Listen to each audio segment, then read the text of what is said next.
Namaste. Today, on the occasion of Buddha Nirvana, I thought I'll speak a few words on Buddhism, Baudh Dharma, which is really just another facet of the eternal truth. Not in opposition to it, not an alternative truth. It's just a different way of going about, different path to the one goal. And it has its distinctive flavor. Each of these paths are an update of the earlier understanding for a particular time and place, and each of these were radical and revolutionary in their time, which you don't realize. Even something like Christianity, which has become part of the Orthodox. Initially, it was the most radical and revolutionary thing. The teachings of Jesus, the type of radical pacifism, radical charity, service, celebration of the meek, of the poor, and Buddhism no less. It came at a time where, and people, frame it as a reaction to, or as a counter to the Vedism of the time. But really, I don't think it was that. It wasn't a rejection of Sanatana Dharma. I don't think Buddha was proposing that Sanatana Dharma is wrong, but just that certain of its practices had become too ossified and outdated, irrelevant for even Buddha's time, which was well before Christ. The ritualistic aspects, some of the Poornima aspects, fire sacrifices, Agnihotra, and also some of the ideas about social order and structure. Now, Sanatana Dharma is this being such an elaborate and intricate system, has, just like it has an intricate and elaborate science and mathematics and philosophy, also sociology and social theory, social science. And so there are these things like the Varna Jati system, which of course nowadays most people have an extremely narrow and simplistic understanding of. But there's some truth to that, just in the fact that there are differences in society, there are various hierarchies, there are various imbalances. Not to say that one is better than the other. One is better at one thing, the other is better at another thing. There are differences, complementary differences, and it all forms a part of one whole, which was the idea of the Purusha and the different parts of the body being different castes. And now we even look at that with a sort of perverted light, like that the lower parts of the body are lesser than the higher parts. We don't think in that way with our own body, that our legs are lower than our hands. They're all a dear part of our body, just serving different functions. Legs can do many things marvelously that hands can't. Legs can do many beautiful things that hands can't. And maybe some type of dance. So there is, and I'm not here to either support or criticize the Varna Jati system. No, am I? This is not the place, and it's not really relevant. What is relevant is that again, I can't comment on history, on whether this really became a bigoted and prejudicial and rigid system by the time of the Buddha, but what we can say is that a lot of the Buddhists of the later centuries, of the following centuries, did make it a point to say, did make a point to highlight how Buddhism was explicitly against or not interested in this hierarchical social system. It was very, very explicitly, in that sense, you can say socialist or democratic, or these are modern labels that don't really apply, but the idea was that anyone, regardless of your birth being high or low, man or woman, social outcast, pillar of society. We have householders, normal householders like Vimalakirti. We have absolute outcasts, people who live in cremation grounds, the tantrics, the Vajrayana, many of them thieves and robbers and butchers and beggars, So we have the full spectrum. We have the full spectrum of all the tantric practices and the cremation grounds, and we have the intellectual debates of universities, Nalanda, and the extremely technical philosophy of Abhidharma and Nagarjuna's works, Mula Madhyamika, and the Prajnaparamitas also. Prajnaparamita, the famous Heart Sutra, where you have all these very abstruse, riddles. Form is emptiness, emptiness is form. Very Upanishadic, if you think about it, the contradictory language. And but the longer versions and all of the other subsidiary Buddhist texts, sutras, have such a degree of rigor, intellectual rigor, and it's something I wanted to send to one of my professors, ex-professors, philosophy professors, a Western professor who I think would appreciate it. Excuse me. Has very much the rigor of this analytic philosophy, the logical positivists, and that kind of the arguments, syllogisms, very much like the Nyaya school of Sanatana Dharma, and it has the same level of rigor, at least, as the Uttara Mimamsa, the Mimamsa, the Vedantins. And many of these Vedantic texts are extremely, almost abstrusely philosophical. So Buddhism has that aspect. It has the extremely tantric, experience-based aspect where nothing is unholy, nothing is rejected, everything can be brought into practice, be it unclean substances, foods, acts, so-called quote-unquote unclean. It has this absolute bare bones spirituality of Zen, what has become Zen Buddhism. It's really free from Mahayana in general, so it has the very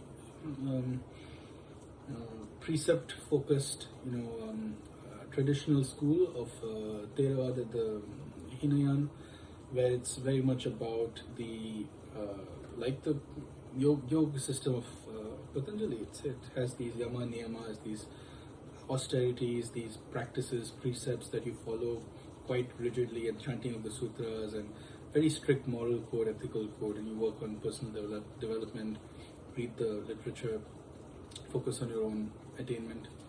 And then, broadly speaking, Mahayana school later on, which was the grand vehicle, where possibly the chief difference, to oversimplify, is that firstly the flavor becomes different, becomes less traditional, old-fashioned, conservative, and more radical. More of these Mahayana sutras are more of these colorful, mythological, Vimalakirti, like I said, Heart Sutra, all of these more colorful, more exciting stuff happening, and more miraculous stuff happening. Suddenly we have the Buddha rising up to become, as tall as a building and developing these miraculous powers, and tens of thousands of bodhisattvas gathering in Vimalakirti's modest living room, and all of these mega miraculous feats. Then, of course, the Vajrayana, like the Tibetan Buddhism, with its own flavor, and again extremely heavy on the mythology, all these deities, Book of the Dead, so-called, all these tantras, Kala Chakra Tantra, the names escape me, but tantric practices, deities, these female deities, Dakinis, and legends of Milarepa and all these adepts flying through the skies, and all kinds of siddhis, Mahasiddhas, of course, 84 Mahasiddhas, Naropa, Tilopa, and these interesting exotic meditation techniques, including Tummo, which is almost a yogic, inner heat, dream yoga. It's like a lucid dreaming based. Excuse me. The Dzogchen tradition, Mahamudra, as maybe you can call it, of Mahamudra is very, very vague, very interesting word, almost like Brahman. And by the way, here I'll make the point that really, to an adept, they very clearly understand that what is denoted by Brahman, what is denoted by Tao, by Mahamudra, Buddha nature, self, super soul, God, is all the same. It's all the same thing. It's all the same one reality, one truth. Um, Mahamudra, it's basically Brahman. So the ineffable oneness of everything, devoid of form and characteristics, but including all forms and characteristics.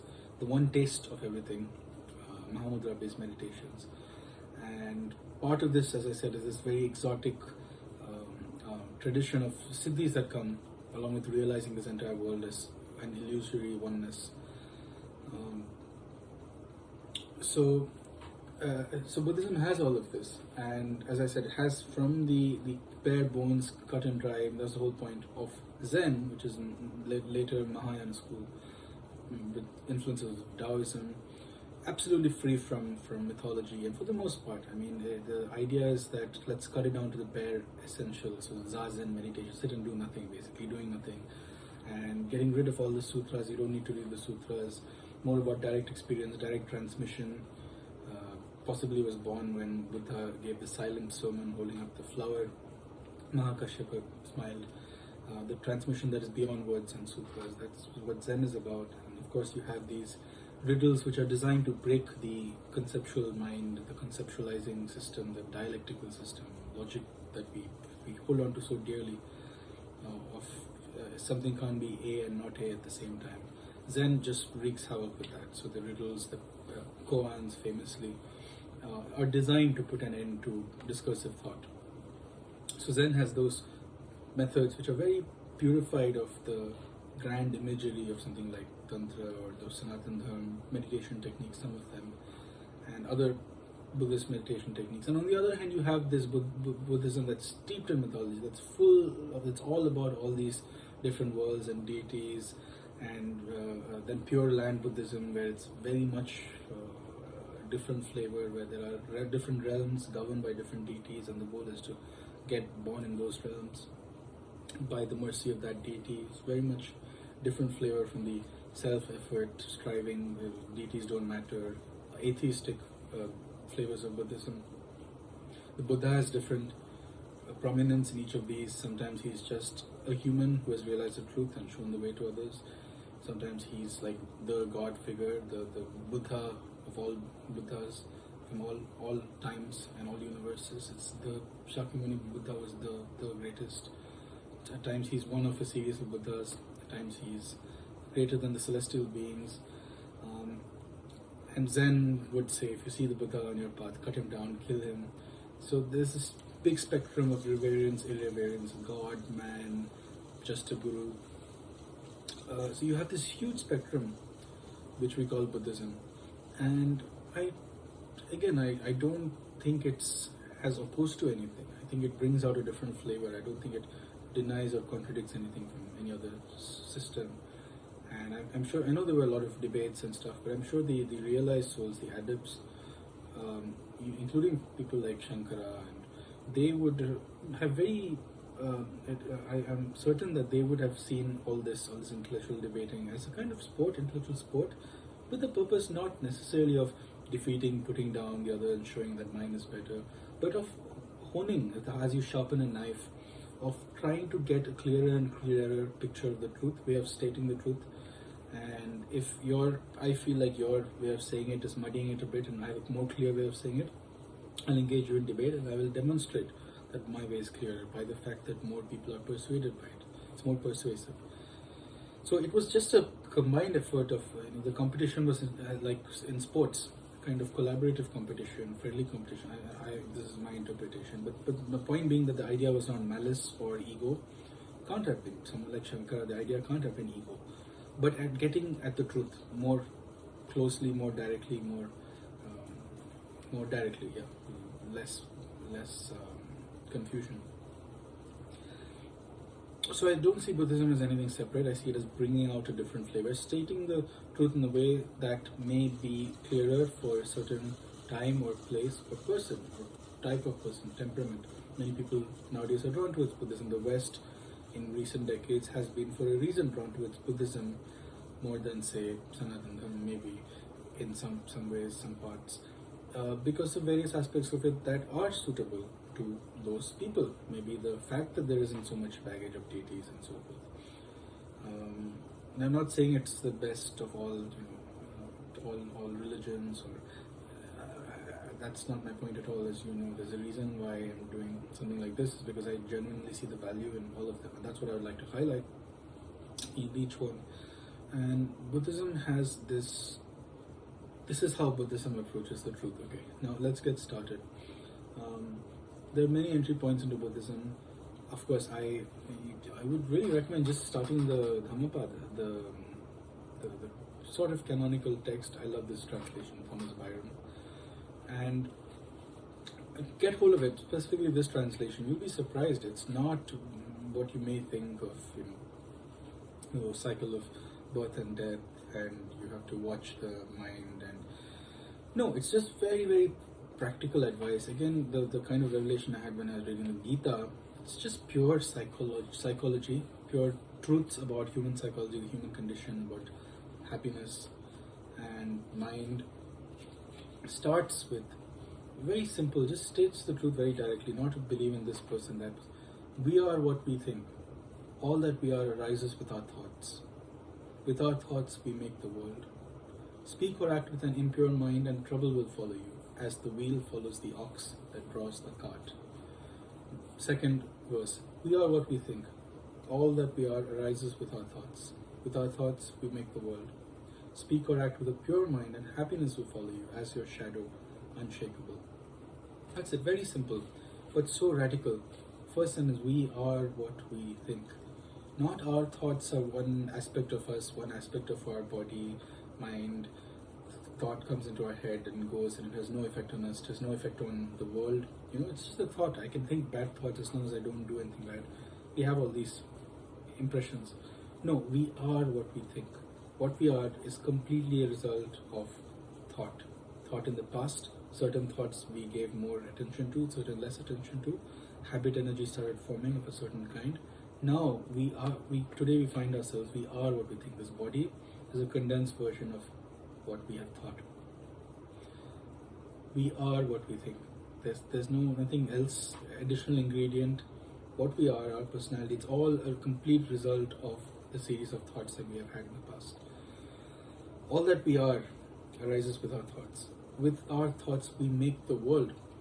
We're making very radical statements here. In philosophy you would call this some kind of idealism. Very clearly in Buddhism it's stated that the truth is that this world is not real, physical, solid, objective out there, but completely in mind. Again, this is the same thing of Sanatana Dharma and even Western religions. The whole idea of there being this spiritual world of the presence of God and the deities or whatever, is to say that this world is less real compared to that. It's ephemeral. It's like a dream. You might think of this as a very Hinduism kind of flavor, Buddhism flavor. I would say it's there in even the Abrahamic religions. The idea that when we come to the Day of Judgment, after we exit this world, for example, we enter the world that is much more real and significant, where the veil between us and truth is lifted.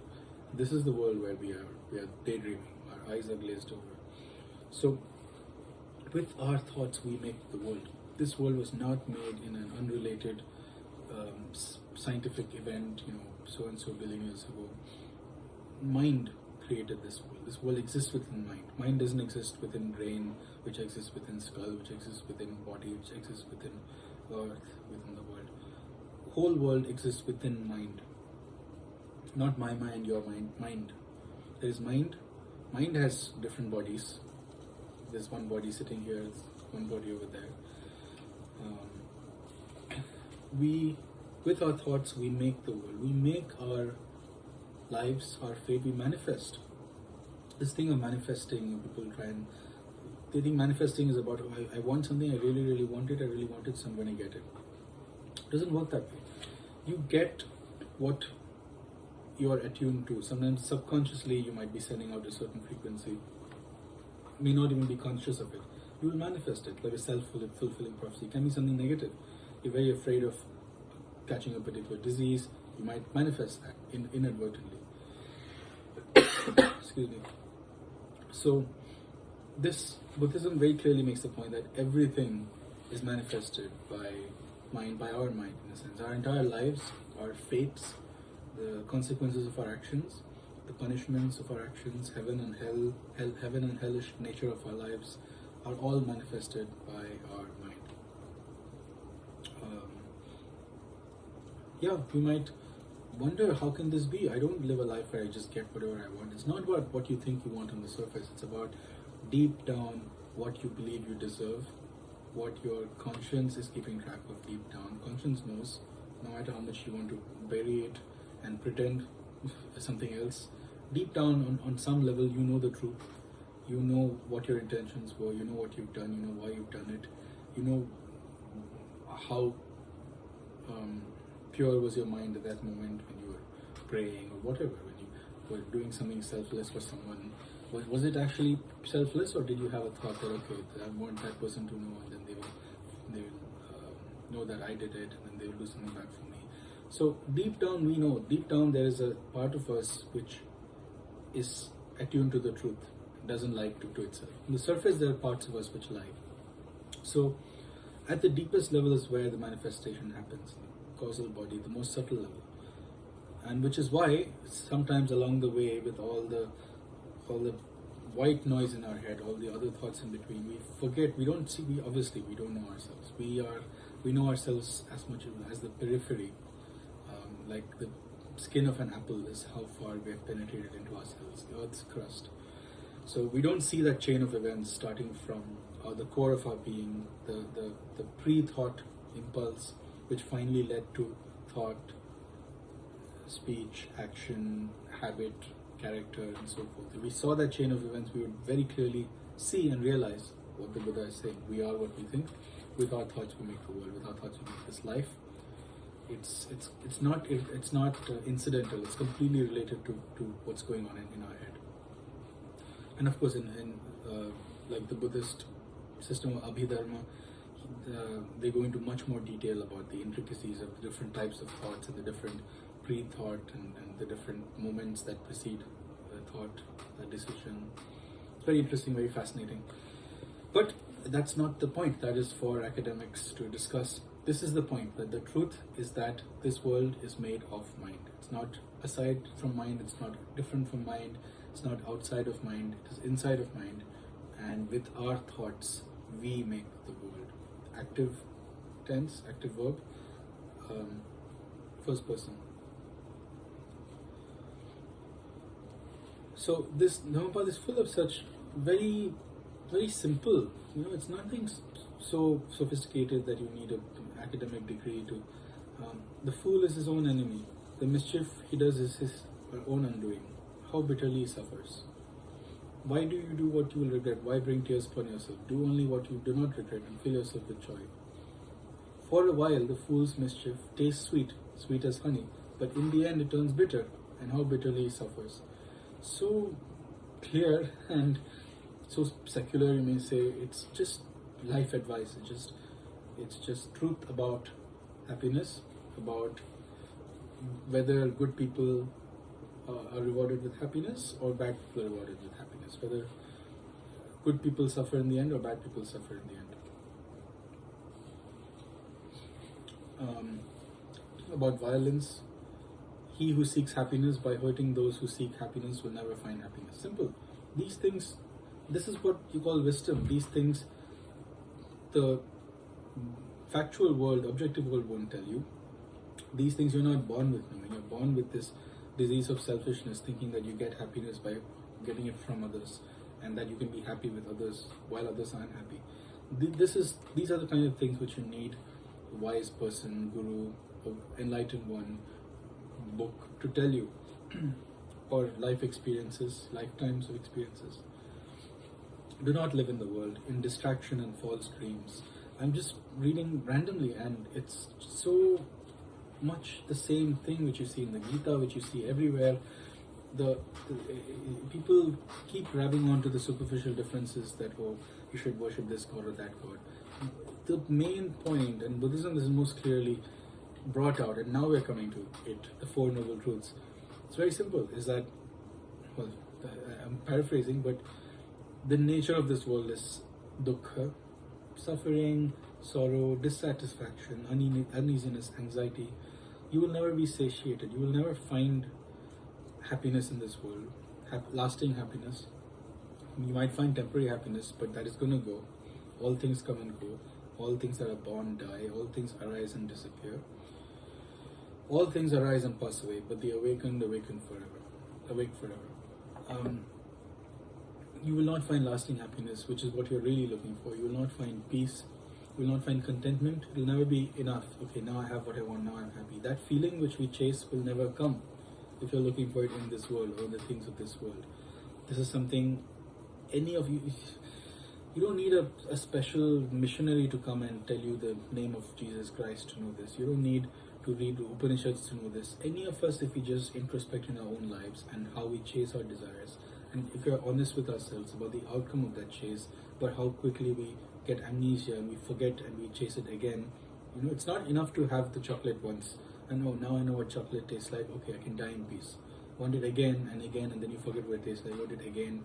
Krishna talks about this, that there is this forgetfulness. Memory is destroyed by this chasing desires, kama, krodha. So that will not make you happy. Hedonism will not make you happy. Chasing desires of any kind will not make you happy. The car won't make you happy. That woman or man won't make you happy. The job won't make you happy. You might become happy as a byproduct because of certain wisdom you've gained in life, certain things you've learned about life, certain strength you've found, happiness you found inside. Sure, with this, it's possible to be happy. That thing is not going to make you happy. And the more you chase that thing, the more you will be frustrated, and the more it will happen that thing will not make you happy, but not necessarily the more you will realize that thing will not make you happy. Somehow we can do it 1,000 times and still not realize. We still go back and do it. And we don't stop and take stock of, I did it 999 times. Did it make me happy even once? No. Did it satiate me even once? No. I will come back 1,000 times. So you know what? Let me do it 1,000 times. We do this, and then 1,001, 1,002, endlessly. And there's no stopping inside. It's almost like an addict of some substance who says, oh, this is my last time, then I can stop. That is how we are with every desire that we chase, both material, physical, desire of the flesh, and other kinds of desires in the mind. These fantasies that we have about a job, or what this is going to be like, or what I'm going to move to that country, what I'm going to have a holiday, what that's going to be like. All these fantasies that we have, that we chase like a hamster in the wheel, like the rabbit chasing a carrot, and none of it is going to make us happy. It's a rule, one can almost say, and this sounds pessimistic to some, but the point is that you can be happy. That's what the other noble truths are for, just not in the way that you're looking for. And it's funny how we can go on doing it again and again, like hamster wheel, like I said, endless times. So what makes you think you're going to stop with this lifetime? The idea is that an addict, if he's not been able to stop his whole life, remember, mind creates his incarnation, this body, mind creates the world. That desire which exists on the mental level will create another body, will create another lifetime, so that he can do it again and again and again, and then another lifetime, again another lifetime. This is the wheel of samsara. If you can't stop now, any desire, all desires, if right now you are still chasing something, still desirous of something, that will be your state continually, cyclically. Maybe that goes, another desire comes, it will not end. Unless in this moment you are free from all desires, then so all the things arise and pass away, but the awakened awake forever.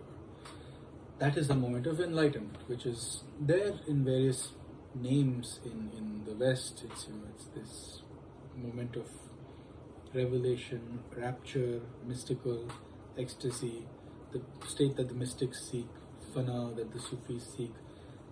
It may be described as attaining Godhead, God realization, attaining Krishna consciousness, attaining Krishna, going to Krishna, many things, enlightenment, awakening. Buddha, of course, means awakened one. One of the most apt metaphors for what the end of the spiritual journey is like. It is like waking up from a long, bad dream that has gone on for eons, but now you're finally awake from it, and you will not go back to sleep. And that's when you realize, looking back, that the rest of your life was as if sleeping. You were hardly ever there in the moment, present, aware. This is why Buddhism places great emphasis on awareness and the idea of meditation, of just insisting that no, I'm going to. Awareness is always there anyway. 99% of the time, it's more than that. It's distracted by what's going on the screen, the world of forms which are empty. Again, another idea of Buddhism, Shunyata, Heart Sutra, Prajna Paramita Hridaya, states form is emptiness, emptiness is form, very famously, and goes on to negate everything. There is no I, no nose, no youth, no old age, no aging, no samsara, no nirvana, no suffering, no end of suffering, no pleasure, no this, no that, no attainment, no non-attainment. And so Buddhism has this unique flavor, this unique style of negating us, going about finding the truth, negating what is false. It's a bit like niti of the Vedantics, not this, not that, the self. And again, there's this huge misconception that the Buddhism is about no self, and so it's very different from Hinduism, which is about Atman and Brahman. Anybody who has any understanding would realize that the no self that Buddhism talks about, where there's no trace of small s self, of this body, mind, complex personality traits, there is still a reality, a suchness, thusness, Buddha nature, which is of the nature of void, not emptiness as an empty, but a full void, a plenum, immensely potential state of a womb in which all of creation resides, where things are united, where this entire world exists in seed form and potential form, interconnected, is nothing but Brahman, devoid of attributes, and this undifferentiated, conscious suchness, truth, reality, eternal. So there is content to it. It's not nihilism. It's not the reality of everything is complete nothingness. The reality of forms is formlessness. Forms sit in the lap of formlessness. Form is emptiness, emptiness is form. We don't want to get into too much philosophy, but the idea being that, and again, it's in so many similarities are there if you're looking for it. The Zen is all about the paradoxical nature of reality. Again, form is emptiness, emptiness is form. It's not just anything that you can say about the truth, that it is this, is wrong, or it is that is also wrong. It is not this, it is not that, also wrong. It is both this and that, also wrong. Any statement that you can make in words, language, you can't capture the truth. Anything you can denote, delineate, define, not the truth, you've lost it. That's why this constant emphasis on meditative techniques, which are, you don't grasp at anything, you don't concentrate on something. People who don't know anything about meditation think you sit and you focus and you concentrate and you keep something in your mind. Yeah, there are certain practices where you visualize the deity and you keep unbroken dharana, dhyana. Yeah, but meditation at its essence is not about straining to hold something, grab something. It's about complete letting go, complete relaxation, especially in these Mahamudra traditions, Dzogchen traditions. All the methods, all the practices are about somehow this mind which is constantly looking to grab anything, something. Don't grab anything. Let it rest in its undifferentiated state. Before you start categorizing, naming, labeling, compartmentalizing, breathe that. Let it be in the state just before that. You're not giving any labels. This is table, this is chair, or further, this is good, this is bad. We go even further. I need this to survive. I need this in my life, otherwise I'll be unhappy forever. Only this can make me happy. We make this huge narrative. Our minds are constantly making things, narrative stories, this world, conditions of our happiness and unhappiness, our bondage, our belief systems, our fears. It keeps making stuff. And meditation, Buddhist meditation, the heart of it is about letting go of that. Don't think about the past, don't think about the future, don't go anywhere with your mind. Be where it is at, established in its own nature. Yogas Tattva Vritti Nirodha. Patanjali saying the same thing. The mental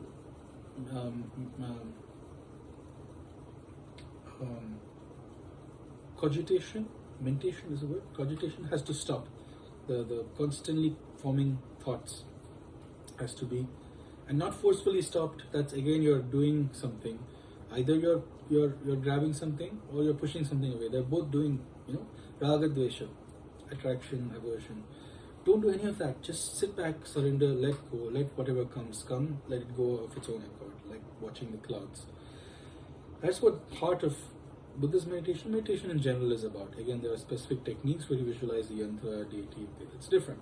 But the heart of it, what they call what is known as meditation in the heart of something like Buddhism is this. Which is why it's something which you don't sit and you do it. You can do it doing anything, walking, talking, just letting thoughts come and go without identifying. You don't have to push them away either. People say, what happens if thoughts come? Let it come. It's nothing to do with you. It's not coming from you. It's not going to you.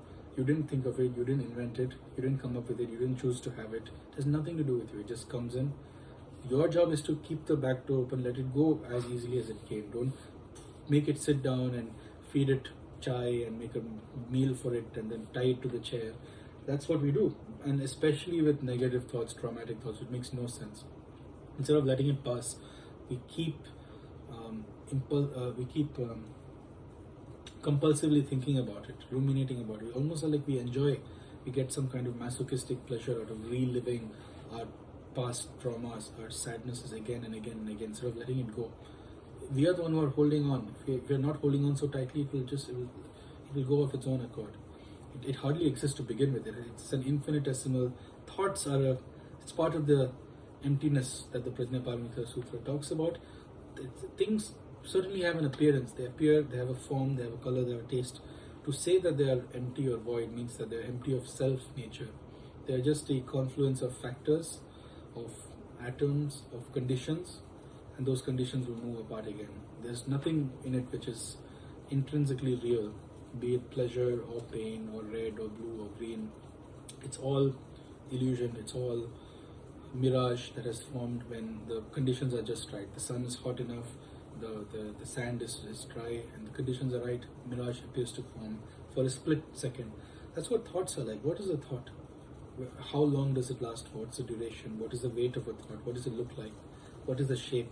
Where does it begin? Where does it end? When does it begin and end? Where does it come from? Where does it go? You can't answer any of these things. Why? It's because there's no such thing as a thought. It's this imagined entity which we give it existence to by imagining it's a real thing. If we stop doing that and if we peer into one thought, exactly what are you? It will vanish in a puff of smoke. If we peer into when did you begin, when did you come into being, it will vanish in a puff of smoke. While we are distracted, it is as though there is a stream of things, real things called thoughts, which are continually chattering in our ear. But thoughts, what is a thought? It's a nothing, it's an empty thing. That empty thing, you are giving it the power to control your life, to destroy your life, to torment you.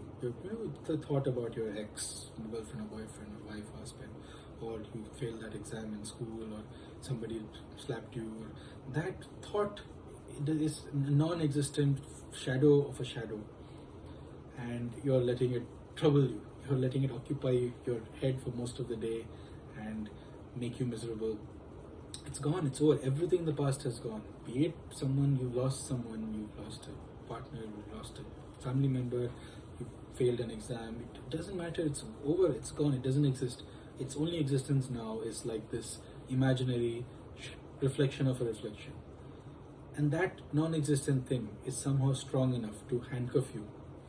And in many ways we are slaves to these things called thoughts, which are ridiculous. It's like being slave, it's like being handcuffed by a handcuff that's made out of light or shadows. Anything, addiction. It's a thought that comes in your head, habitual, anything, be it addicted to internet or social media. What are the chains that bind you? What is the thing that is compelling you to check the social media each time? It's a non-existent thing. It's just the force of habit. And Buddhism makes the point that this entire world is just habit energy that is accumulated by the mind. It's not even about pleasure or joy, because you would realize by now that doing the thing 100 times hasn't brought you joy. It's almost as if you're more attached to that habit than how much you want joy. It's not actually that you're bent on joy. If that was the case, you would have found it. You would have got enlightenment. But you're more attached to the habit of doing the thing, even if be it self-destructive, even be it harmful for your health. Of course, there are many such habits. But it's that force of habit, attachment. Excuse me. So part of the Noble Truths is this idea of attachment and detachment. You can call it craving or attachment. Attachment is the source of suffering. Forget if it was Tilopa or Naropa. Tilopa, I think, who said, not even pleasure is the issue. So you enjoyment is fine. It's not enjoyment that's the problem. It's attachment. So you relish in that food, delicious food. You don't have to starve yourself and have only bland food. And that's not what spirituality is about. If you can relish the food and not be attached to it, not think about it when it's gone, not daydream about it before it has come, not go back for it the next day, not change your whole lifestyle so that you can have that every day.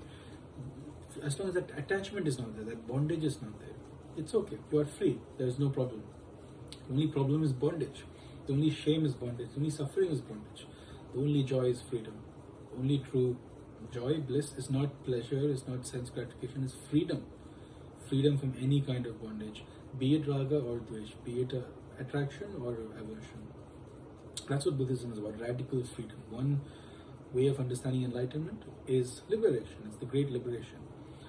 And this is at the end, of course, desire is the big captor. Desire is what's keeping us in bondage. Desire is that seed which created this whole world in order to keep you in bondage.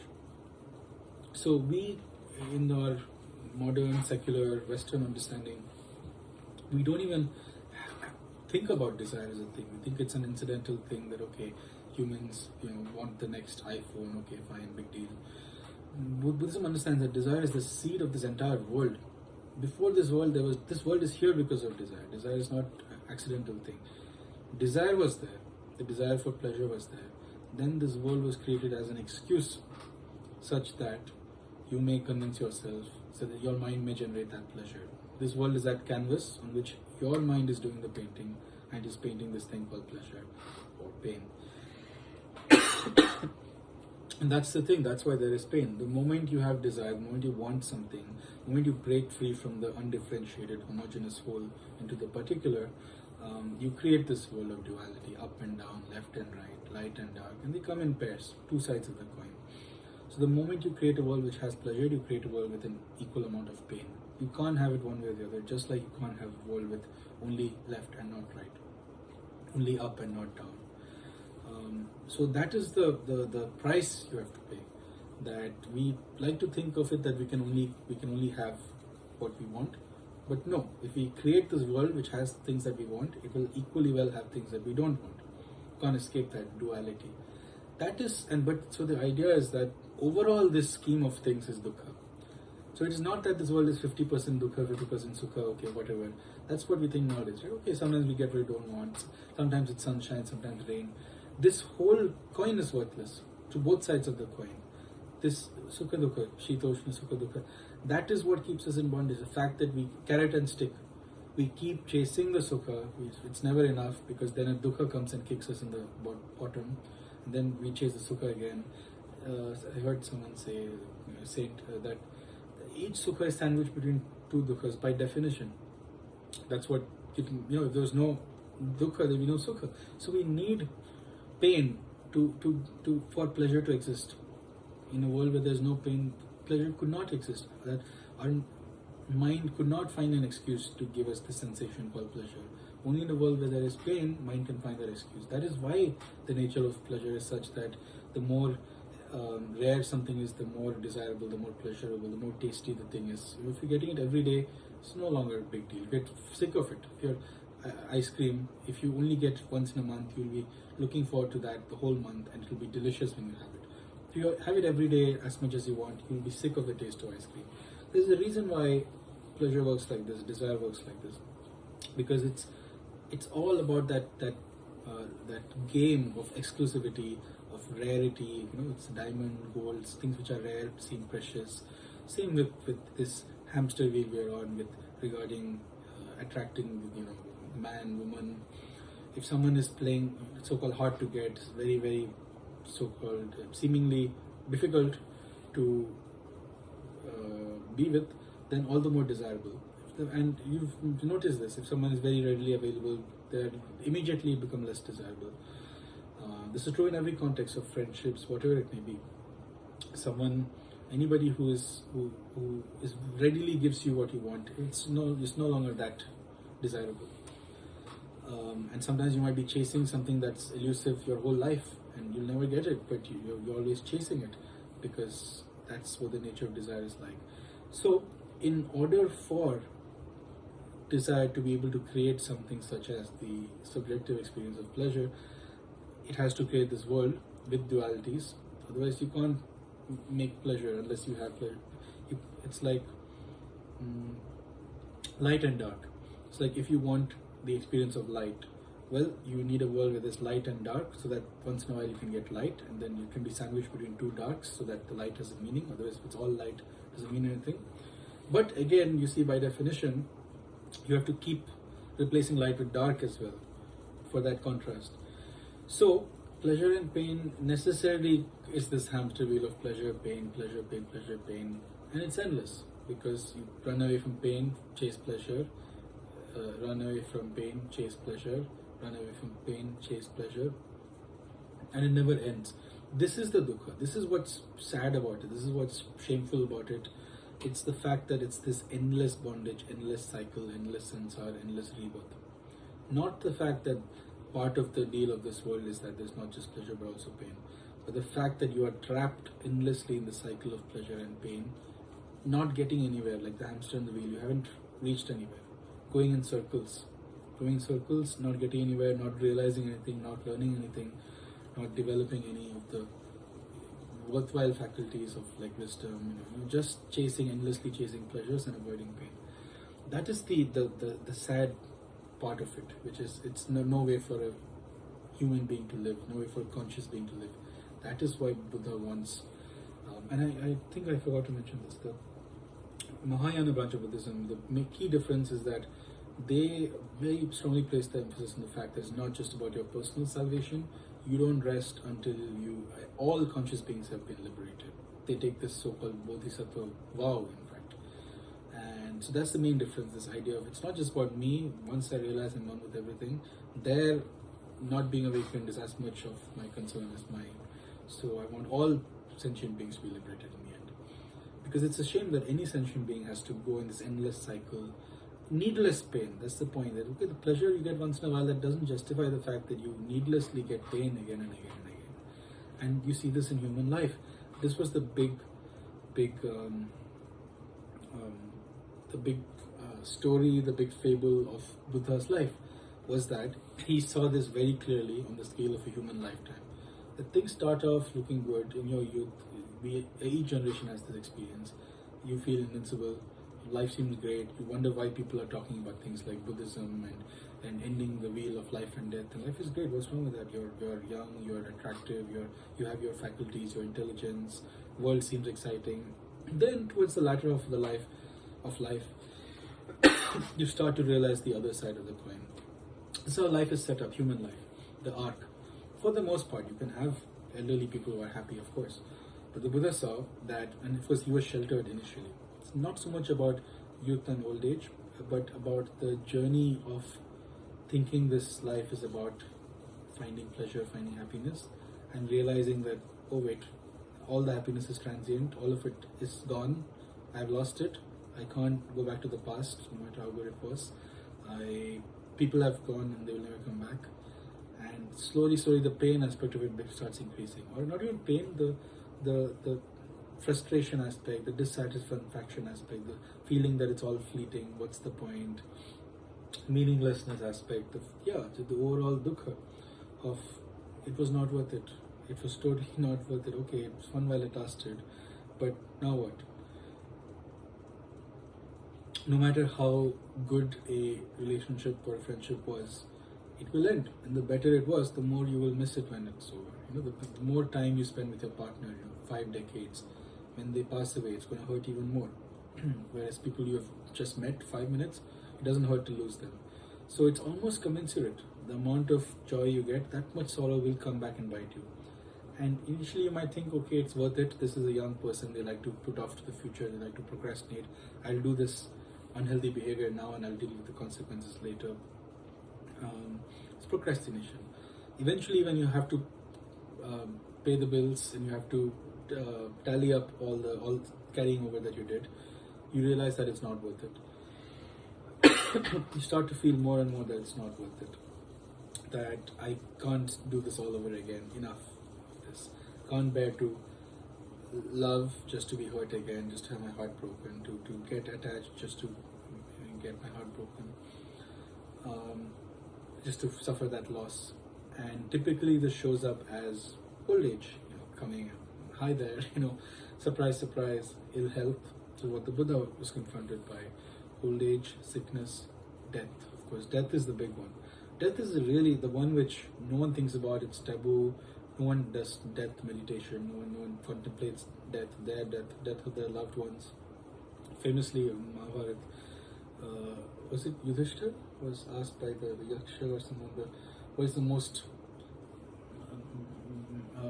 amazing, astounding thing in this world? Is that death is everywhere all around us, yet when it comes, people act as if they're surprised. It takes people by surprise. And that's true. We hardly ever acknowledge it in society. Polite society, it's considered rude. We hardly like to think of the death of our loved ones. We'll deal with it when it comes. Hardly think of our own death. One of the meditations is to close your eyes and lie in shavasana and pretend as if you have passed away. Powerful meditation. You might realize a lot of things. What will it all be worth in the end? What would you have regretted doing or not doing? I've not done this type of meditation extensively, but the contemplation of my later life and death played a huge role in me making some very big decisions about my life. So that is there's the rub, that's the clincher, that even if you have a happy old age, whatever, death is coming. Everything that you are attached to will be taken away. This whole world will be taken away. Slowly things that you're attached to are taken away. That's life's way of trying to prepare you, that your first boyfriend, girlfriend, partner, wife, husband, maybe divorce, or maybe they left. Slowly life is preparing you that things are going to go. That's the nature of this world. That's the point of this world is not dukkha to torture you. You, mind, desire, has manifested a world thinking that it's what you want. Unfortunately, it doesn't work. It will not make you happy. That's not the nature of the world. Unfortunately, happiness can only be transient, can only be finite. All finite things, all things which are born have to die. That's the nature of things which are born. You're fighting logic. So, a world of the kind that you wish that you have in your mind, this kind of heaven, cannot exist logically in principle, does not exist. This is the best of all possible worlds, as Leibniz said. The meaning of that is that this is as good as it gets. All of the suffering in this world is what you need to have a world where all these good things exist. It can't get better than this. This is logically the maximum it can be. So death exists, everything will be taken away. So eventually your partner, your loved ones will pass away, you might move your house, lose your job, whatever it may be. One by one, slowly, everything will go. People will leave your life. And this whole life will leave, this body will go. Everything will go, this personality, all the friends, family, everything. This incarnation, this whole world that this lifetime experienced will be taken away. And of course, this is what people are attached to the most. Overall, any attachment you have is a small attachment within this larger attachment to life, this world, incarnation. That is why, of course, you manifest yourself again, you incarnate again. Of course you would, unless you're enlightened, which means got rid of all attachments. That is the only caveat, that's the only way. Unless that, you will be attached to something or other within this world, to existing as this individual being, to experiencing this world. Therefore, you will be born again. And to be born again means to go through this all over again. You haven't learned your mistake. You go through the same cycle of, oh wait, things are not so bad after all. Oh no, things are miserable. Life is miserable. And then you'll do it all over again, because just like each day you go and you have the chocolate again, the same thing, because you never learn your lesson. You have to do it all over again, discover that it's disappointing, discover that it doesn't give you the peace that you thought, yet you have this amnesia, this forgetfulness, and you do it again. What is the reason for this forgetfulness? Attachment, habit, bondage. You're not free. That's the point. If you were free, if you had nothing pulling you, nothing holding you down, you'll pack your bags and be like, enough is enough. I'm out of here. But that option is not there for you. You're not free. You're compelled to do it, just like you're compelled to have that chocolate. Somehow that desire, that nagging desire, you can't overcome. That overcomes you. That, wait a second. Maybe if not chocolate, I'll find happiness in mango. You're born again. And you learn that you don't find happiness in mango. Wait a second. Maybe not mango, but pineapple. In this way, desire keeps you in bondage. By continually new iPhone, buy variety, buy diversity, buy the superficial variegatedness of this world, of technology, of apps, of websites, of YouTube videos, by constantly generating more and more permutations, new, different. That is the way desire sells you this con. Of course, ultimately it is not new, it is not different, it's the same old thing deep down, just on the very surface level, superficial level of form, it appears to be new. That's just so that it keeps you coming back for more. The wise person is one who realizes that you're not interested in the latest thing, it's all the same. You're not interested in this new brand of chocolate, all chocolate is essentially the same. Whereas the ignorant person, wait a second, new brand of chocolate, look at that, now it has caramel in it and nuts, oh my god, it's going to be amazing, I have to get that. Gets bored of that. A new brand drops, which has not only caramel but also honey. So this is how advertisement companies work, this is how capitalism works, this is how Netflix works, this is how internet works, this is how desire works, this is how this universe works, this is why this universe is becoming more complex, that's why we have more channels on Netflix. It's a direct result of this universe evolving into more and more superficial, yet more and more diversity, surface diversity, more shallow, more wide, less deep, more options, less deep, each of them less fulfilling. This is what everybody will tell you. Ask your grandparents. In the past there were fewer options, fewer channels on the TV, fewer options of chocolates, but it was much more enjoyable. Now we have a million options on Netflix, but you still can't find something to watch. So this is the direction the world is going in. More and more diversity on the level of forms, on the superficial level, more and more shallow, less and less depth. So that is the nature of desire, more different. That's how it convinces you to keep coming back for more. That is the problem, desire, not pleasure. It's not, the problem is not that this feels good, that this chocolate is tasty. No. Because then you can have it once and then you're done for life, you know what it tastes like. The problem is the thing which led to you chasing that pleasure, which is desire on the level of mind, which keeps finding new things. So a wise man is one who realizes the essential unity of all things, the essential sameness of all things, and does not fall for this con. Is not conned by desire, is not conned by this world. The fool is one who is conned by this world. This partner didn't work out, oh, let me go on this app and find someone else. Oh, that girl is going to be the one. She's so perfect. She's going to solve my problem. She's so different from anyone I met. Then you get with her, spend a few years, doesn't work out. Oh, that's her fault. But that other girl is going to be the one. And you never realize it's not about the girl. It's about your issues, it's about your craving, which you have not overcome. You will not be satisfied even if you had the most beautiful wife in the world or husband in the world. You would not, because the nature of desire is more. Keep looking over your shoulder at the other woman. You will not be satisfied if you're the richest man in the world, because it's never enough. Desire doesn't know the word enough. There's always going to be more. There's going to be the fear of losing that and then craving for more. You will never be satisfied if you have everything in the world. You'll always want more. This is why God, people say that, why did God put us in this world? Why can't He just make us all in heaven, forever, and we can just be happy? That is not how desire works. That even if God gave us everything that we wanted, we would not be happy. Because that's the nature of desire. Desire does not lead to happiness. There's no amount of things which you can get, which you can feed desire to be happy. Just like there's no amount of oil you can pour into the fire to put it out. It will just feed it, it'll just make it bigger.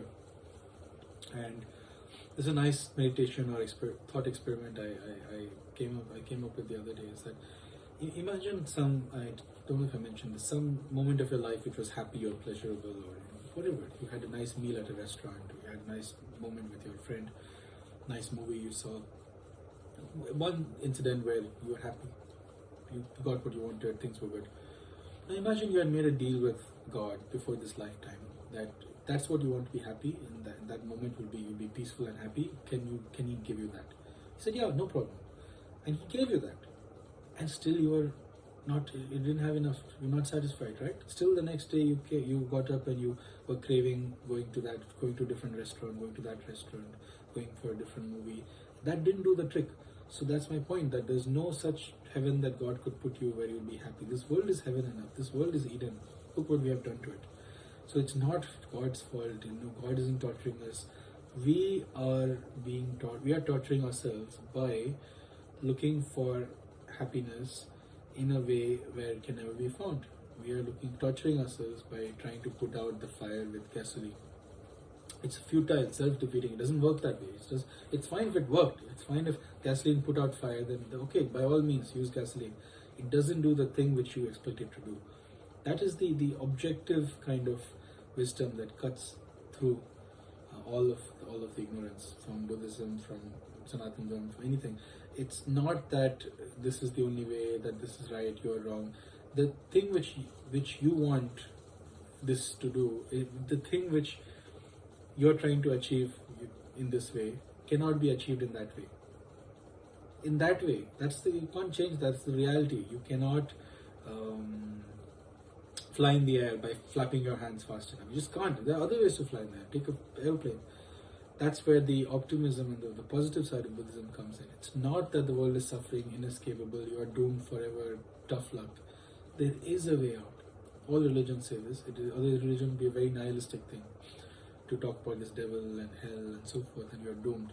There is an option. Buddhism is profoundly life-affirming, profoundly positive, saying that, but wait, there is a way to end all suffering. It's just not in the way that you're looking for. That is not the way. There exists a way, another way. I can tell you the way. That is the correct way. And it gives the way. And it's very logical. It just follows. If craving, desire leads to suffering. Giving up craving, desire, attachment makes you free from suffering. And of course, it's elaborated, the Eightfold Path, so on and so forth, like Yama, Niyamas. Is a huge.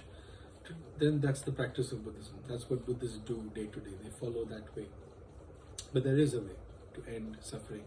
And this is the great story of Buddhism. The story, different religions have different themes to their central story. Jesus with the resurrection, and he died for our sins. And in Buddhism, it is this. It is that there was a man, Siddhartha Gautama, human being from our human world, lived many years ago, millennia ago, when technology was different, the world was different, but one thing was still the same. They were still suffering, people were still not satisfied, people were not fundamentally happy or at peace, no matter what was going on in the world. There was a deep dissatisfaction, as there is now. That hasn't changed.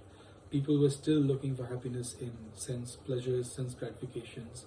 That hasn't changed. People are still looking for pleasure in the world. That hasn't changed. Desire was still there. That hasn't changed. Now we have smartphone apps. Our desire is taking a different form. That time it took a different form. The economic market had a different form. But the fundamental human experience, the human condition, didn't change. It was us chasing this hamster wheel, chasing the carrot, avoiding the stick. But and the facts of life were the same. Old age was the same. Death was the same. Loss was the same. Attachment was the same. Grief was the same. So many facts of human life were the same. The radically different modern world is a smokescreen. Again, on more and more superficial levels, the world seems to be changing. But more and more on the deepest level, things seem to be just the same, in the sense that we haven't learned any lessons.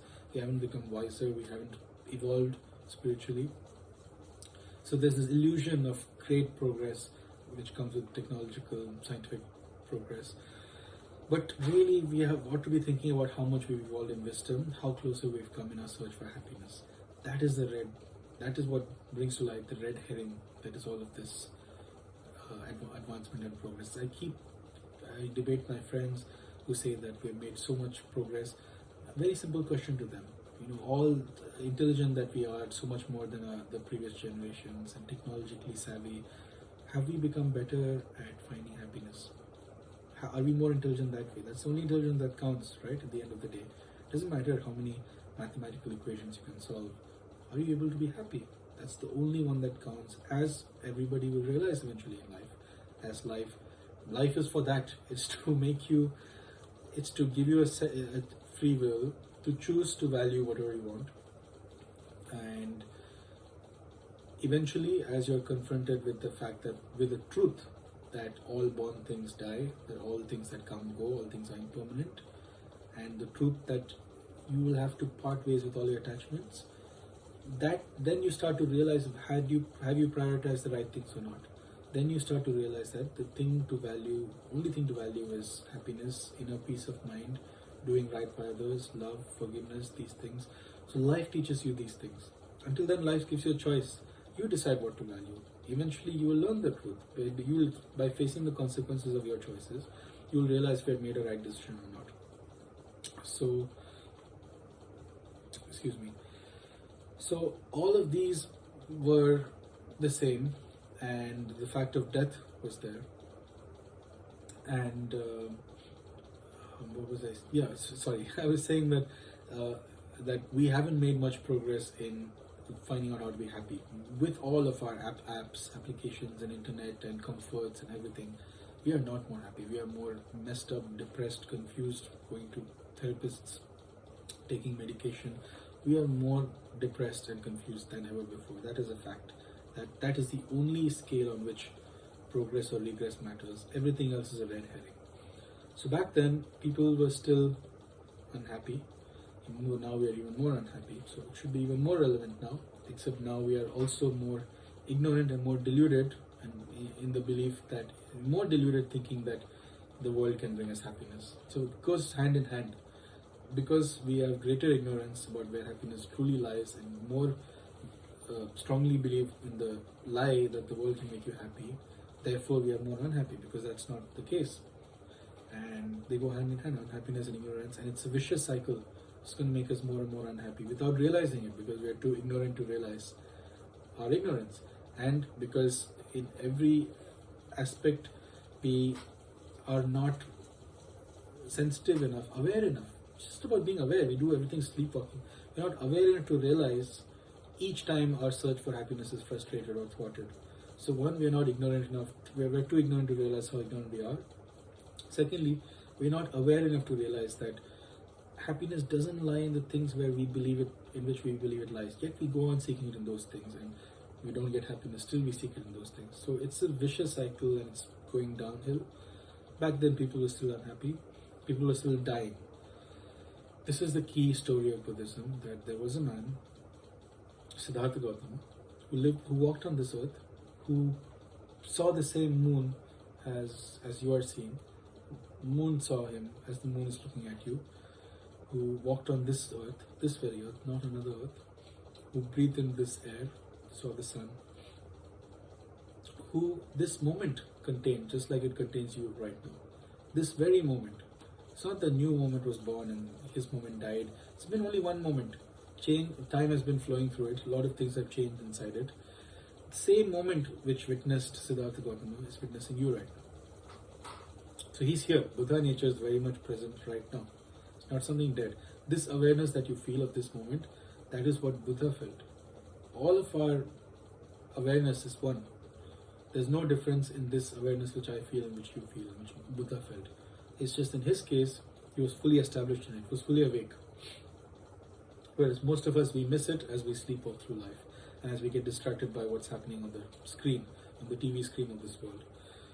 There was a man who walked this earth, this country, Siddhartha Gautama, who was faced with life's inevitable suffering. Inevitable. Even if you get this saying, no, if you don't get what you want, you suffer. If you get what you want, also you suffer. It's inevitable. You will only get it sometimes. You will miss it when it's not there. You will crave it. You will want it to come again. You will lose it once you have it. It will end. It's inevitable. Pain will come. It's inevitable that you will suffer in this world, and eventually you will get old and you will die. That is inevitable. It's not God's fault. It's not simply the way the world is set up, and you are the one who's so attached to it that you keep manifesting yourself here in this place where you wouldn't if you had the intelligence to know what its true nature is.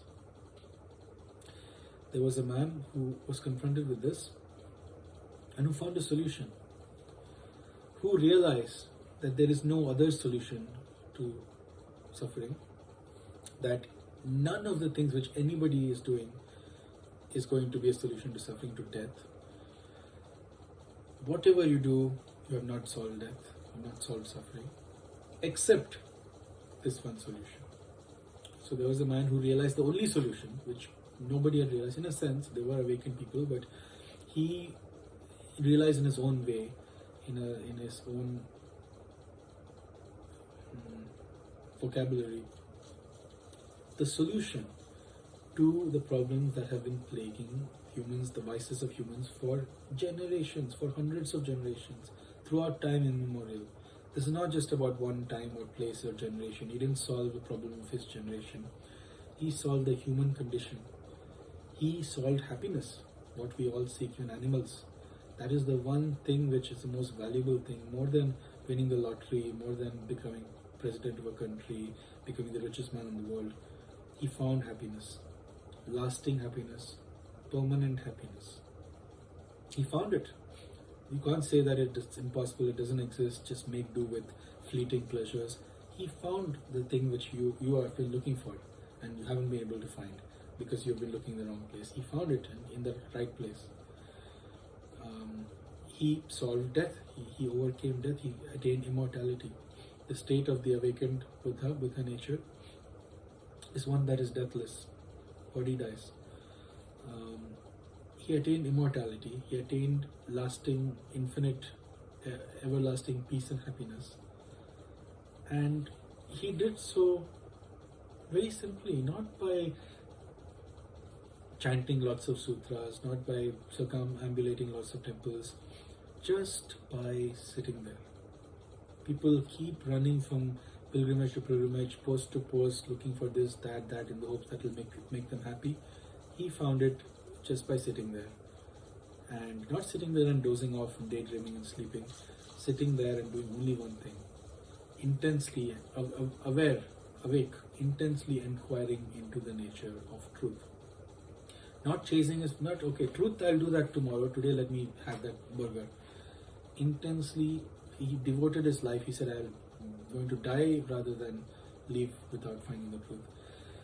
Enough is enough. If I chase desires, I will be doing that endlessly. At some point I have to stop. If I don't stop now, I'll never stop. This is the time. There is no other time you can start the spiritual path but now. There's no other time that you can do sadhana but now. There's no other time that you can finish the spiritual path but now. Now is the only real movement in existence. Everything else is illusory, it's in the mind.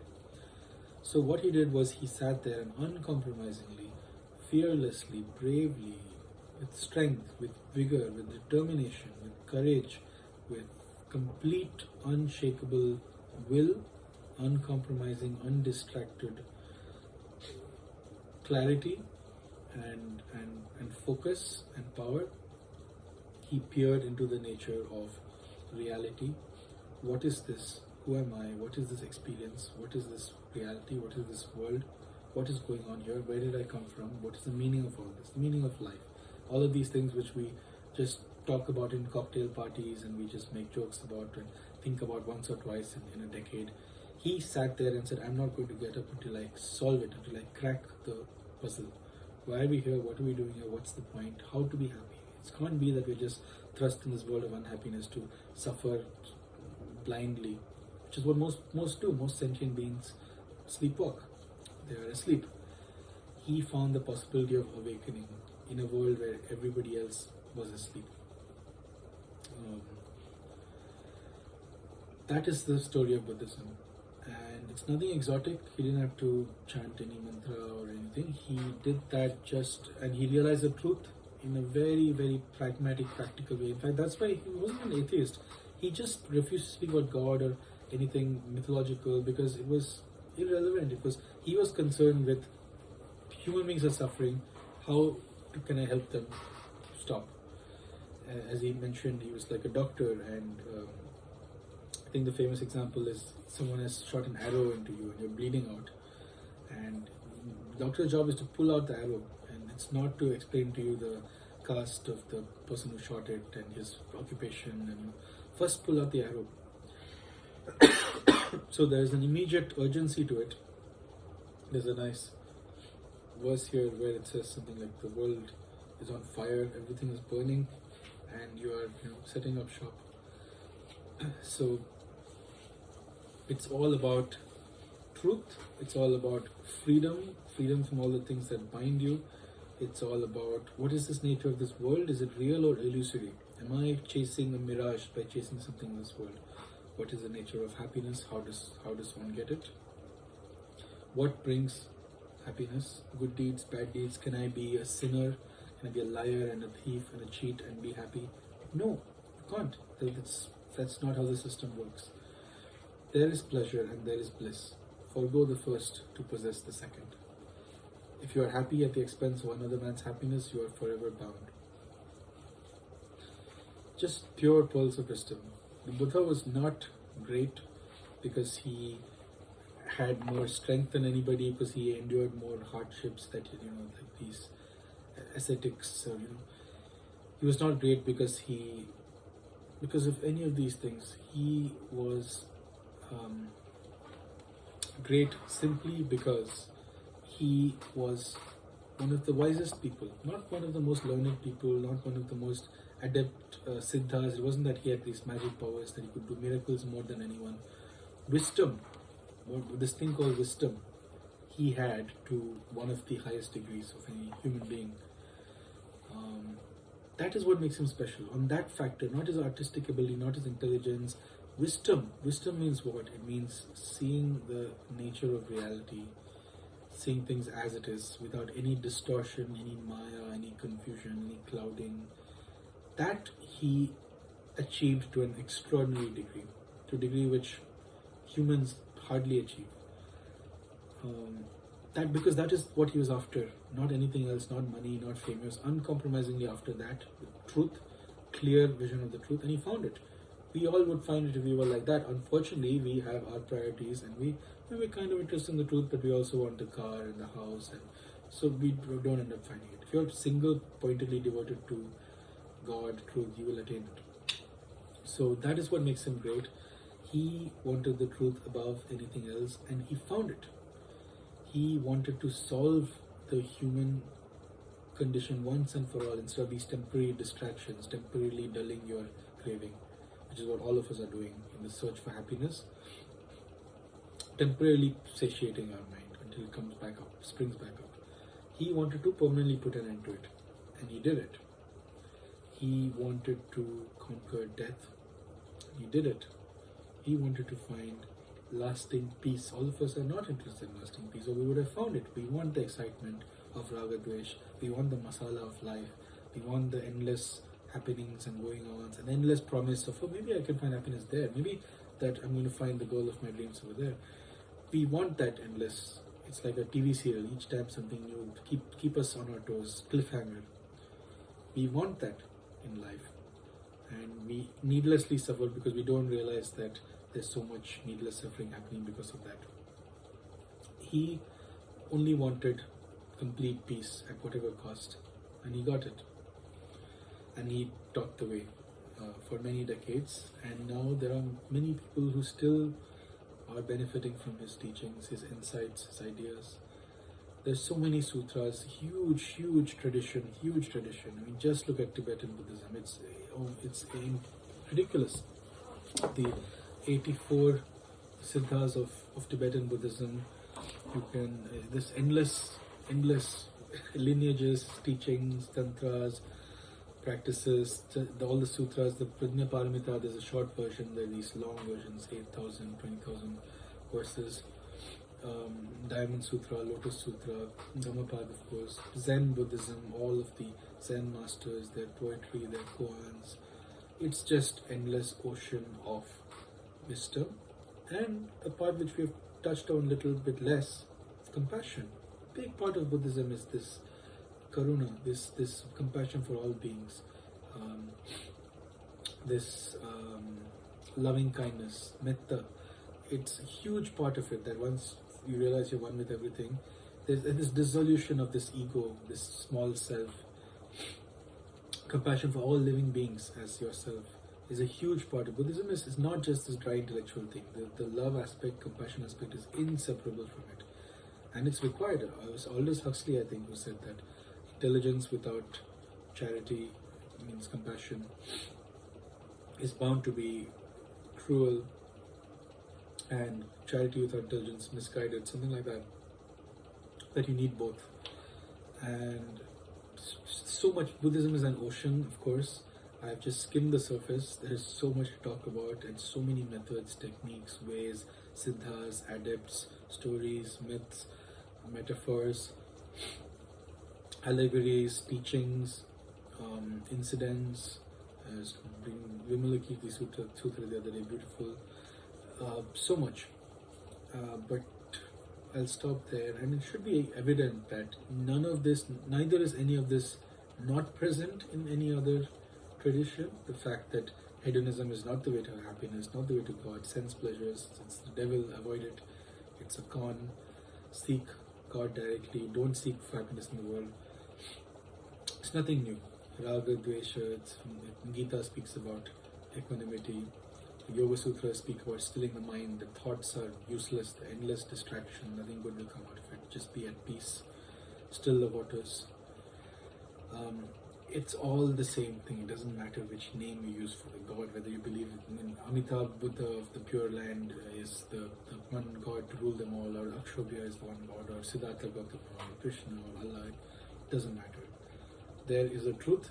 There is a one truth about the nature of happiness, how it comes about. It's one truth about the nature of this world, about the nature of yourself, nature of reality, nature of God. That that truth is eternal. That truth is your core. That truth is the essence of God. That one truth is what all religions are about. Buddhism has its own interesting path towards it. I'll wrap up there because it's getting